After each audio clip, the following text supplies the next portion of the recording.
બાળકોના નાસ્તાનો પ્રશ્ન આવે ને ત્યારે બધી જ મમ્મીઓને એવું થાય કે મેંદાનો ઉપયોગ નથી કરવો કે હેલ્ધી બાળકોને શું આપવું. તો હું આજે તમને મેંદો તો શું ઘઉંનો પણ ઉપયોગ નહીં કરીએ, આપણે કોઈ પણ લોટ વગર ફક્ત ને ફક્ત 1 કપ સોજીમાંથી ઢગલાબંધ ક્રિસ્પી ફ્લાવર નમકીન બનાવી લઈશું. આ નમકીન તમે બાળકોને નાસ્તામાં આપી શકો, અને જો તમારે આ રીતે ડીપ ફ્રાય ના કરવા હોય ને તો તમે એર ફ્રાયરની અંદર પણ બેક કરીને આપી શકો. એકદમ ક્રિસ્પી અને સરસ બનશે. બહારના પેકેટના નમકીન પણ ભૂલી જશો, અને બહારના પેકેટના નમકીન જો પામોલીન તેલના ના ખવડાવવા હોય ને તો ઘરે જરૂરથી આ રીતે ટ્રાય કરજો.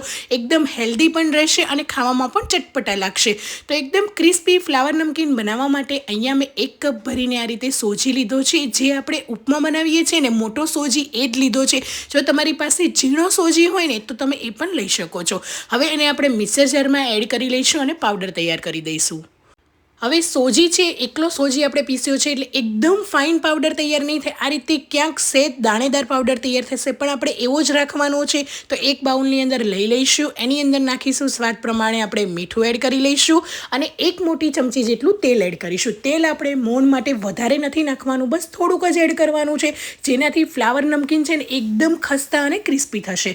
બધી વસ્તુને બરાબર મિક્સ કરી લઈશું, અને એકદમ ગરમ પાણી હવે લેવાનું છે ને પાણી થોડું થોડું એડ કરતા જઈને મિક્સ કરીશું. શરૂઆતમાં પાણી ગરમ લાગશે તમને હાથમાં, એટલે આ રીતે કોઈ પણ ચમચીની મદદથી એને મિક્સ કરતું રહેવાનું, અને પછી થોડું એવું મિશ્રણ ઠંડુ લાગવા માંડે ને એટલે હાથની મદદથી એનો લોટ બાંધી લેવાનો. તો આ રીતે થોડું થોડું કરીને મારે અહીંયા 1/4 કપ પાણીની જરૂર પડી છે. એકદમ ગરમ પાણી હશે ને તો એનાથી સોજી છે ને એકદમ જલ્દીથી સેટ થઈ જશે, એટલે આ રીતે ગરમ પાણીનો જ ઉપયોગ આપણે કરવાનો છે. બસ આ રીતે થોડું મિશ્રણ ઠંડુ થવા લાગે ને એટલે હાથથી તમને અડાય ને એવું થાય ને એટલે આ રીતે ભેગું કરીને સરસ રીતે મિક્સ કરીને લોટને બાંધી લેવાનો. એકદમ કડક લોટ નથી કરવાનો, થોડો ઢીલો રાખીશું, કેમ કે સોજી છે એ સેટ થઈ જશે ને એટલે લોટ એકદમ સરસ કડક પણ થઈ જશે. તો લોટને આ રીતનો કરવાનો છે, મસળી લેવાનો છે, અને મસળીને એને તમે જોઈ શકો છો, હું બતાવું કે લોટ એકદમ ઢીલો પણ નથી, એકદમ કડક પણ નથી. આ રીતે મીડિયમ લોટ રાખવાનો છે. હવે એને ઢાંકીને આપણે 10 મિનિટ સુધી જ રહેવા દઈશું, કેમ કે 10 મિનિટની અંદર સોજી સરસ રીતે સેટ થઈ ગઈ છે.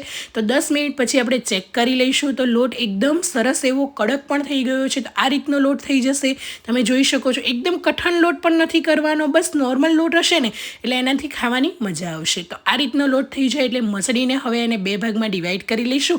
એક ભાગને સરસ રીતે મોટા લુવામાં તૈયાર કરી લઈશું. હવે તમે પાટલી પર કે પ્લેટફોર્મ પર સાફ કરીને વણી શકો, ચોપર પર, જેના પર તમને ફાવે ને એની ઉપર એક મોટી અને પતલી રોટલી વણી લેવાની. તમે નાની નાની પણ કરી શકો, પણ આપણે મોટી રોટલી હશે ને તો કટ ઇઝીલી થઈ જશે, અને કોઈ પણ મોલ્ડથી તમે કટ કરી શકો. તો આ રીતે પતલી એવી રોટલી વણી લેવાની છે, બહુ જાડી નથી કરવાની. જો તમે જાડી રોટલી વણશો ને તો એ ઢીલા થઈ જશે, અને જે નમકીન છે ને એકદમ ક્રિસ્પી નહીં બને.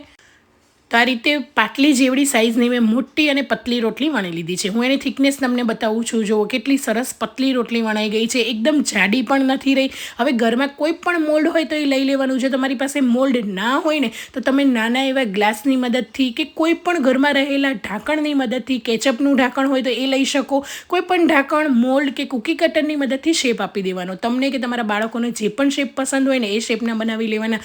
ખરેખર તમે આ રીતે સોજીમાંથી એક વખત બનાવીને ટ્રાય કરશો ને તો બાળકોને પેકેટ કરતાં પણ ઘરે બનાવેલા સારા છે, અને પેકેટનું ખરાબ તેલ જો તમે આપો એની કરતાં તો ઘરના તેલમાં તમે આ રીતે તળીને આપી શકો છો.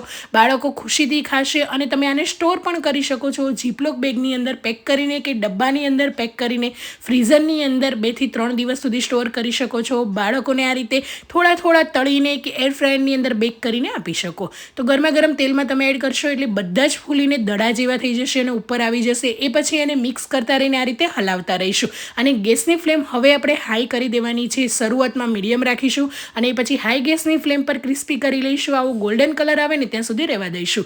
તો તમે જોઈ શકો છો એકદમ સરસ એવો ફૂલીને દડા જેવા આપણા ફ્લાવર નમકીન તૈયાર છે.